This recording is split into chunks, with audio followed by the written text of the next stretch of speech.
مکہ پاک ہے، بڑی توجہ سے سنیے گا. ایک خاتون ہیں، بڑی امیر ہیں، دولت بڑی ہے.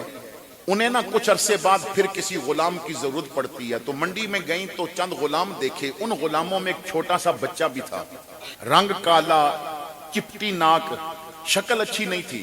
مگر جب باقی سارے غلام خریدے تو ان میں وہ چھوٹا بیٹا یعنی سستا مل رہا تھا تو اسے بھی خرید لیا.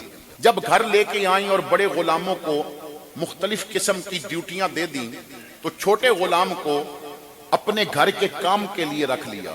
اب وہ غلام مسلمان تھا اور اس میں نا 2-3 خوبیاں بڑی اچھی تھیں.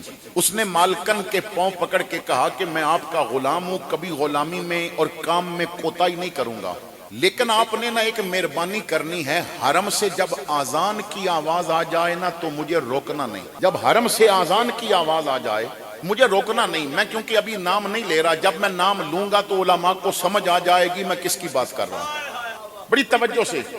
اب وہ وقت پہ جائے نماز پڑھے. ایک دن وہ نماز پڑھنے گیا تو نماز کے بعد بتایا گیا کہ آج عبداللہ ابن عباس حضور کے صحابی آ رہے ہیں، وہ قرآن کا درس دیں گے. اب دوڑا گھر میں اور مالکن کے پاؤں پکڑ کے کہتا ہے وہ جس نے مصطفیٰ سے قرآن سیکھا ہے نا، میں اس سے تھوڑی دیر قرآن نہ سیکھ لوں؟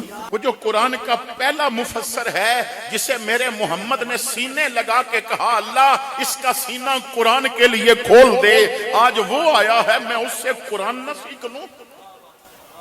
تو مالکن نے کہا جا سیکھا، جتنی دیر وہ درس دیتے ہیں سنا.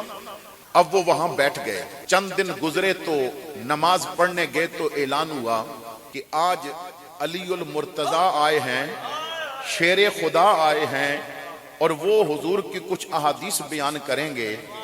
تو پھر دوڑ کے نا مالکن کے قدم پکڑ کے کہنے لگے جس طرح علی مصطفیٰ کو بیان کر سکتا ہے اس طرح تو شاید اور کوئی نہیں کر سکے گا نا. مصطفیٰ کے گھر میں بیٹھ کے علی نے پرورش پائی ہے، اجازت دو میں تھوڑا سا علی سے بھی دین سیکھ لوں. کبھی پتہ چلتا ہے ابو ہریرہ آ رہے ہیں، کبھی پتہ چلتا ہے عبداللہ ابن عمر آ رہے ہیں، کبھی کسی صحابی کا پتہ چلتا ہے. اب مالکن نے شوق دیکھا ہے غلام میری خدمت بھی بڑی پابندی سے کرتا ہے، لیکن نا اسے قرآن سے بڑا پیار ہے، اسے حدیث سے بڑا پیار ہے، اسے دین سے بڑا پیار ہے. تو مالکن نے سوچا کہ اگر میں اسے دین کی خاطر آزاد کر دوں، یہ شوق سے دین پڑھے تو ہو سکتا ہے دین کو اس سے فائدہ ہو، اور اگر اس نے دین کو فائدہ پہنچا دیا تو جہاں اس کے تذکرے ہوں گے نا وہاں میرے لیے بھی تو دعائیں کی جائیں گی نا، وہاں میرا بھی تو ذکر ہوگا نا کہ کسی نے احسان کیا تھا اللہ کی رضا کے لیے. تو بلا کے کہا بیٹا میں تجھے نا اللہ کی رضا کے لیے آزاد کرتی ہوں، اب تو میری خدمت کی فکر نہ کر، تو قرآن اتنا پڑھ کے حضور کے دین کی خدمت کر سکے، تو حدیث اتنی پڑھ کے مصطفیٰ کے دین کی خدمت کر سکے.